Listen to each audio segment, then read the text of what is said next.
Hey guys, it's Jason here. Welcome back to the channel and welcome to the video. I know the title says that we are going to be unboxing an Arma Typhon today, but what can I say? When it showed up, I got excited. I just wanted to see it.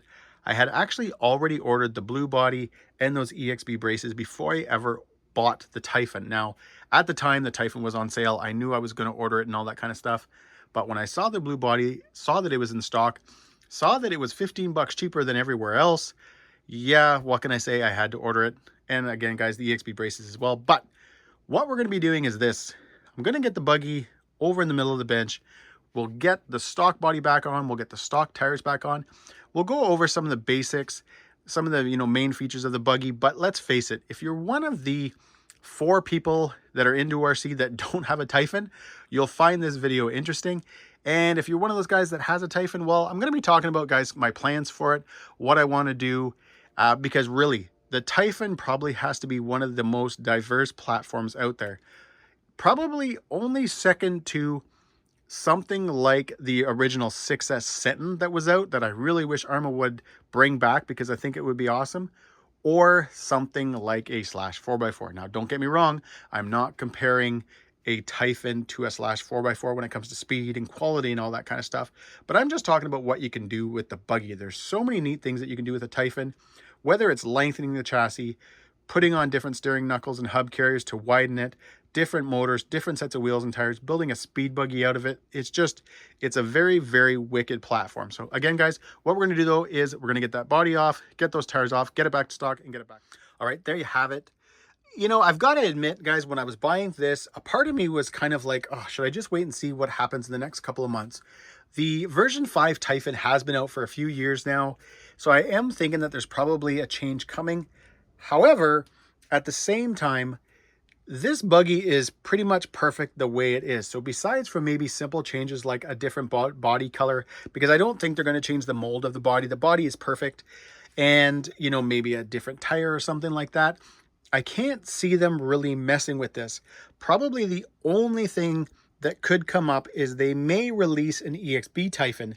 Now, I know a lot of you guys are going, well, they've got the TLR, but the TLR is even though technically the Typhon is not a racing buggy, they do say that the TLR is kind of like an entry-level race buggy, and you get those 70-75 parts, but those 70-75 parts are milled out.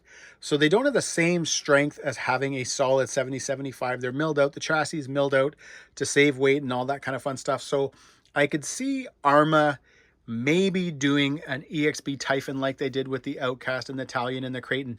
But at the same time, that would be the only thing. And I don't even think, guys, really, I don't see that happening either.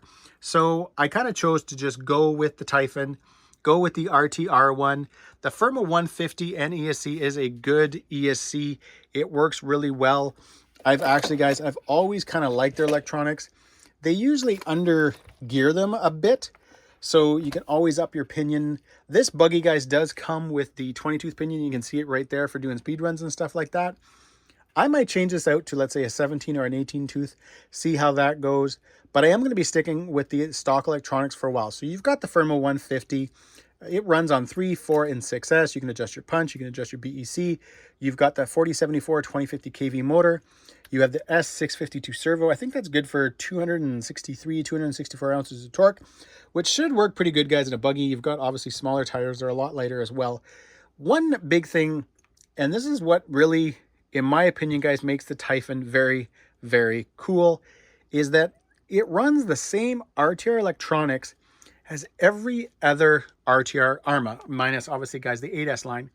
So when you think of it, this buggy that comes in at 7.5 pounds has the same electronics, if we come up here, as the Beast, as the Fire Team. So an RTR Fire Team. Now, I've got a different system in mind, but this thing, guys, weighs 13.77 pounds. So almost, or actually slightly over, 6 pounds more. So the Fire Team has 6 pounds more weight than the Typhon does. But yet it runs the same motor and the same ESC. Now, obviously, the gearing, pinion, and stuff like that is different, guys. But that is why the Typhon is so wicked and so diverse, because you have less weight, running the same electronics as the rest of the 1/8 and 1/7 scale line, again, just awesome. It's a recipe for making such a cool vehicle, but at the same time, a great platform just to change things up. So that, guys, is what I'm going to talk about next, what my plans are for the Typhon. So as I mentioned, I am going to keep the stock electronics for a while. The Arrma 150 and that 2050 kV motor is a great setup. Unlike something, let's say, from Traxxas where you get the VXL 6S, which is a horrible ESC, the Arrma 150 is a great ESC. So when I do pull them from vehicles, because maybe I do want to up the power, I can always find another vehicle to drop them in. I'm not having to dump them, you know, sell them for cheap or anything like that. They do a really, really good job. I had thought, though, of dropping the Hobbywing Gen 2 censored combo in this, but I think now that is actually going to end up in my Kronos XTR. I have this beast right here. It is a 4092 1730 kV motor. I think it's, I don't know if it's rocket or what it is. I don't even remember now. But this is going to end up in the Fire Team because, again, Fire Team is almost 6 pounds heavier than the Typhon. So I want to up that power. So I'm going to swap again, guys, that Gen 2 out of the Fire Team. It's going to end up in the Kronos XTR. I got to pick up a Max 6 because I'm down one right now. That'll end up in the Fire Team. I also had thought of trying out the Mama Monster X8S with the 2200 kV in the Typhon, but this, guys, is my third Typhon. So I think I originally had either a V1 or a V2. It was a nice buggy. It was done up. I had all the T-bone racing bits on it. It was awesome. I then had the V4. So it looked kind of the same as this. The body was the same and all that kind of stuff, but it ran the BLX version of the ESC. But that was one I had gotten used off somebody, and they had built it really weird. And I just didn't feel like dealing with all the things that they had done. They had put like a lot of hot racing stuff on it where it didn't need to be, like, for example, the wing mount. Now, I understand I could have changed all that, but somebody was interested in it, and I was kind of like, hey, you know what? I'd rather just start fresh with a new one. Took a few years, but here we go. I've got another one. Now, guys, getting on to the plans for this buggy. It is going to be a beast eventually.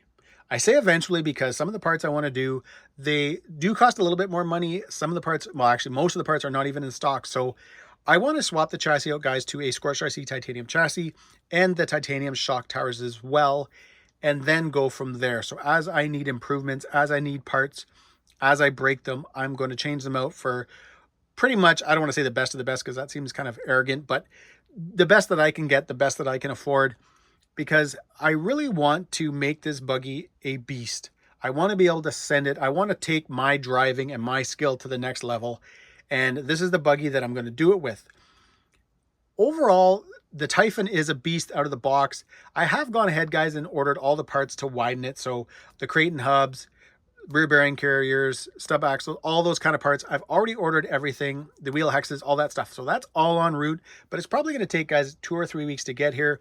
When it comes to the Scorched RC parts, those won't, they're out of stock, and they're not going to be running another run of those parts till around mid to end February, which is fine because for the winter, guys, I'm never going to be able to put the power down hardcore. I'm not going to be doing any massive launches. And even if I do, they're going to be landing in snow. So I'm going to have somewhat of a cushion there to land on. But hopefully, guys, my plan, fingers crossed, is that by summer, this thing, or by spring, middle of spring, late spring, whatever, that this thing should be a beast. I will continue with the stock electronics for a while, but at some point I may, obviously, guys, change those up to something. I'm a huge fan, you guys know, of the Mama Monster X8S ESC, even when it's not running a crazy motor. So running a 2200 kV with the Mama Monster X8S is awesome. Temps are incredible with it. So that might come, but right now my plans base around the stock Arrma 150 and the 2050 kV motor. Now, when it comes to the tires, I've got a few different sets, as well as I do have a set eventually coming to me from Method. They've got a new 110 scale monster truck tire coming out. It got released, or is being released, with a 12 and a 14 millimeter hex, and I was kind of pleading with them, please make a 17 millimeter so that I can run them on something like a Typhon. Now, I've got the stock wheels and tires here. Like I mentioned, we'll be running those in the first run. These are the Jetco King Cobras. These are just a little bit smaller on the diameter, but they are a great tire. I did run these on the Habao VS2, and they were a good tire. I've got my paddles here. These, I think, were from Reaper RC or something like that. They always worked really well in the snow. They do a good job. As well as, guys, these are also from Jetco, and again, they are the King Cobras. These, I think, were designed for a Rustler, but the cool thing about the Jetco tires is that you're able to change the hex on all of them. So I've got a 17 millimeter in there now. I don't know how this tire is going to hold up to 6S power, because again, this tire was built and designed around the Rustler, which is a 3S truck. So that should be pretty interesting when I start kind of running this thing a little bit harder, running this tire on a 6S to see how it does. But again, I've got that Method RC wheel and tire coming, as well as, guys, the Jetcos, the stock tires work great. The paddles for the winter are going to work great. And let's face it, there's a million different sets of things like the 2.8s from Proline, so the Badlands, the Trenchers. I've already mentioned that I've got all the hardware coming to widen the buggy. So and again, guys, this kind of goes back to originally what I was talking about at the beginning of the video. What you can do with the Typhon is pretty much almost unlimited, because you can have it one day be a 1/8 scale buggy, drive it like a buggy, and then the next day have it be more like a 1/10 scale MT. The only reason I say 1/10 scale is that the actual length of the buggy is closer to a 1/10 scale than a 1/8 scale, even though this is a 1/8 scale buggy. All right, one last little detail, guys, is that the Typhon does come RTR. It comes with the SLT3 transmitter, but the receiver that it comes with is the SR315, which is a dual protocol receiver. The nice thing about that is that, yes, the buggy does come RTR, but if you own something like a Rugged, a DX5, DX5 Pro, you're going to be able to bind those radios up with the included receiver. There was a time where Arma was kind of using different receivers, and they were using the only SLT ones, which kind of sucked, because again, if you had something like a Spectrum, I don't want to say aftermarket radio, but it's not really an upgraded radio, if you will, you couldn't bind those to the included receivers. I know there's certain, I think, vehicles in the Arma 3S lineup that still come with a different receiver and a different transmitter, which kind of sucked. Actually, I think my former Typhon 3S buggy, which I no longer have, that'll come in another video, guys. That came with strictly only the SLT gear, so the SLT transmitter and an SLT receiver. So I was never able to bind that up to my Rugged, which I was, that was kind of a bummer. I didn't actually even think about it when I was ordering it. I just assumed I was going to be able to. And then after I got it, realized, oh yeah, that's right, this is a different system. It's not going to work the same way. All right, guys, so there you have it. The Arma Typhon, looking deadly in the blue. Like I mentioned, guys, at the beginning of the video, I've got the EXP braces. I also have this Basher Queen carbon fiber servo mount, as well as this is the top plate off my Mojave. So it's kind of the EXP one. I'm pretty sure this is a 7075. So I wouldn't worry about changing that on the Typhon, except for the fact that I had it, so why not use it? But guys, I hope you enjoyed this video. Obviously, the next time you see it, hopefully we'll be out running. We're now the middle to 2/3 of the way through January, and in Northern Ontario, that means our temperatures are a wee bit cold. I woke up this morning to -19 Celsius, which is actually kind of an average temperature in the morning here. It gets a lot colder at sometimes, but we will get out with it, guys. We're going to run it. We just got to wait for some better weather. Excited to get back out on the paddle tires. And if you are wondering about the 3S Typhon, that may come up in another video.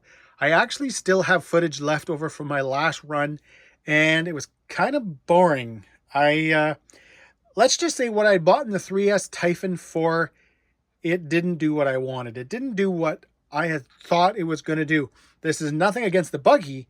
It's just what I thought was going to work. And comparing the 3S Typhon to something like the last buggy I ran, which was the VS2, the Habao VS2, the VS2, the aluminum, the slightly heavier buggy did perform better in the snow. So yeah, but guys, I'll get to that in another video. But I hope you enjoyed this video, and if you did, give me a big thumbs up. Please subscribe, and yeah, there's a couple of pics.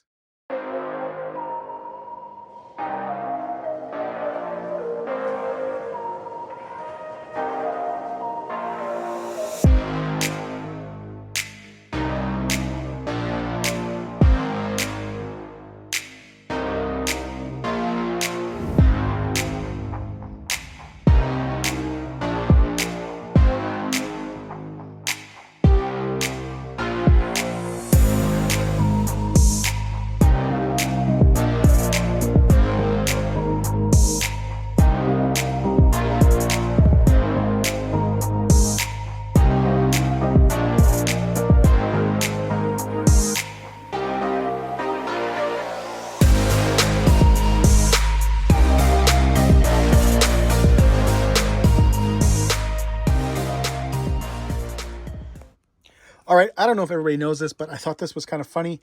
I was removing this top plate to install this one right here. So I was kind of loosening everything up, and I was bringing this up so I could remove the screw for the body post, and that is what I saw. So I don't know, maybe, I don't know what I'm missing here, but yeah, they are the same part. The only difference is on the Typhon, they decided to put the logo down. So either way, now that I've already got this undone, I'll probably unbolt it, switch it over, and well, yeah, we'll be able to see the EXP compatible brace, but that's the only thing I'm really getting out of it because it's the same part. But anyways, guys, that's it. Take care.